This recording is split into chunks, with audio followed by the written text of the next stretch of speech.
obviously it didn't erupt spontaneously, but very slowly over millions of years, but it still seems to be kind of an evolution of intelligence from simpler parts here on this planet. Okay, billions of years ago, there was the first replicator ever to exist. Yep. Might have looked like a little short RNA string. Might have looked like a pattern in clay. Yep. Don't know quite what it looked like. That first replicator was probably one of the most awkward replicators in the history of evolution. If it were up against a modern bacterium, it would disappear in a very short or time. a millisecond, or however long it takes a bacterium to digest something. Yes. If you talk about that, now that first replicator is an important notion in the theory of evolution. It's the border between life and non-life. It's the accident that started the whole systematic process of natural selection. Right. And it had to happen, and it's important. But if you talk about what a wonderful, amazing replicator that was, you'd be entirely missing the point. The point is that it can happen by accident at all. Not that it happens by accident, that's really wonderful. In much the same sense, evolution is actually simple enough as an optimization process that you can do math on it. You can calculate how slow is evolution. Compared and things to... like...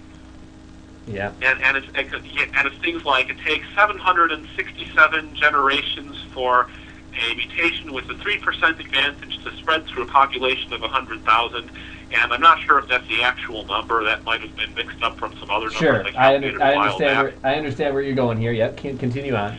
It takes hundreds of generations, and then if you've got interdependent machinery, lots of parts that have to mesh together, they've got to evolve one after the other, because the other parts have to be in place before the next thing comes along.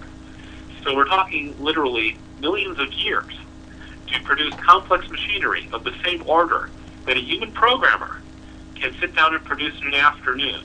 Now, it is amazing that you can have this sort of purely naturally occurring process that designs complicated things with no brain, with random mutations and systematic statistical selection over hundreds of generations.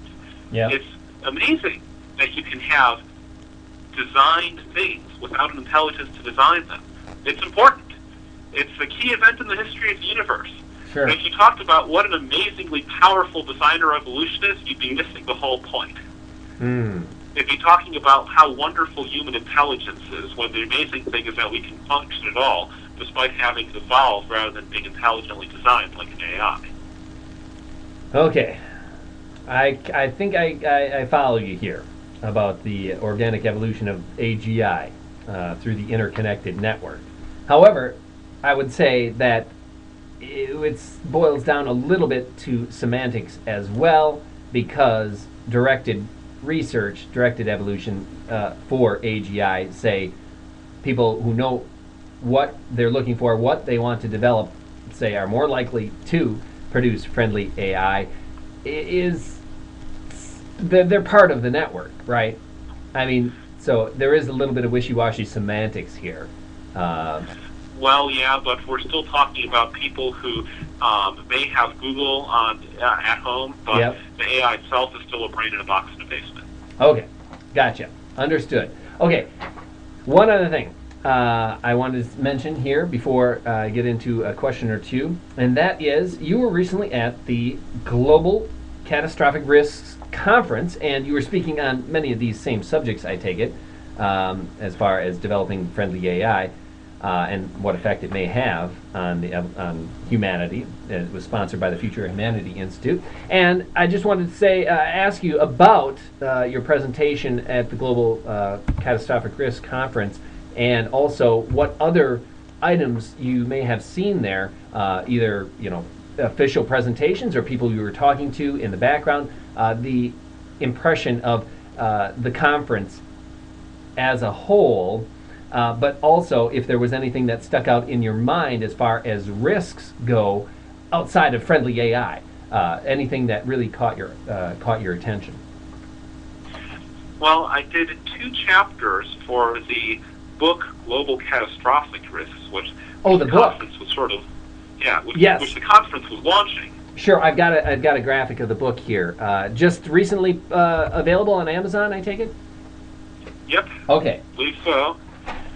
And you wrote a couple of chapters, I take it, about friendly AI development? Well, one was about friendly AI, and one was about cognitive biases potentially relevant to global catastrophic risk. These days, I'm sort of, I don't quite know how to say it, wear two hats, but of course they're only clothing. One is the cognitive biases hat, the sort of overcoming bias hat, and then the other one is the AI hat. Okay. Now, of course, that's all secretly in service of the singularitarian hidden agenda. But nonetheless, both of me happened to be invited to this particular conference, as it were. At least that's what I told them when I gave my second talk on the third day. I said, I may look suspiciously like someone you've seen before, but don't be fooled. Okay. That Eliezer Yudkowsky was talking about cognitive biases, and I'm the Eliezer Yudkowsky who talks about artificial intelligence. It's just that both of me happen to get invited to the same conference. Mm-hmm. But yeah, it sounds like a great conference, one of the type of conference I'd certainly like to attend. But I wanted to know what other type of catastrophic risks out there really caught your attention, any of the presentations there? Yeah, that conference was about as much fun as a conference can possibly be when you're talking about the end of the world. We heard from a nice fellow talking to us about comets, explaining why, now that we've got asteroid spotting, not completely set up, but 80% heading for 90% set up around Earth, we still have to worry about comets, which are on long orbits, which may be responsible for various mass extinction, which may dump whole trains of large asteroids on you rather than just one asteroid. So the commentary stuff was fun, but in reality, I think that the main risks we have to worry about right now are human-made. Okay. Over the natural disasters. And the human-made ones, I suppose, in your mind, that all revolves around nanotech and biotech, friendly AI research, those things? Those are the big three, I think. Oh, okay. Well, glad I was able to name them off the top of my head here. So those were the things that you really paid attention to, were the human-based threats coming up. Those are the ones that worry me most. I'm not saying I was dozing off during the other talks. Sure. I mean, if anything, during the nanotech talk, for example, I'd already heard most of it. Still paid attention in case there was anything new, but sure. Comet stuff I hadn't necessarily heard about before. Yeah. So a bit of a selection bias over there, getting the stuff that was new to me, not the stuff that mostly.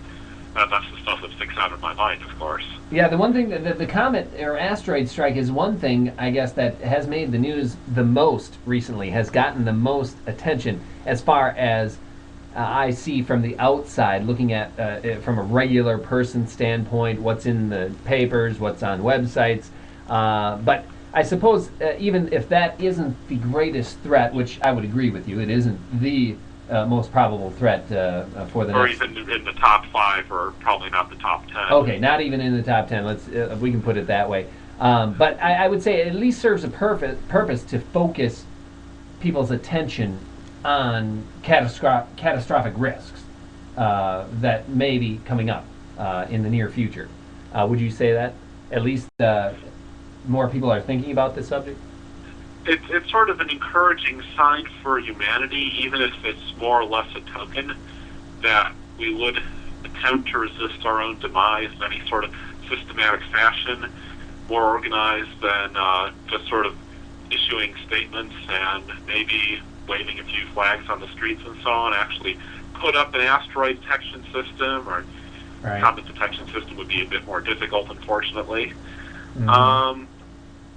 But ultimately, I don't know, I feel reluctant to endorse things that have primarily symbolic value, but in point of fact, if we got an asteroid defense up and running, probably would serve as a useful precedent for considering the next risk down the road. Next, yeah, sure, the more important risk, let's say, or the ones that would seem to have a higher probability of affecting us in the near term. And one thing I wanted to also mention or ask you, just to get a quick summary of how things are going at the Singularity Institute and your involvement there currently, because of course we've got the big Convergence conference coming up in November.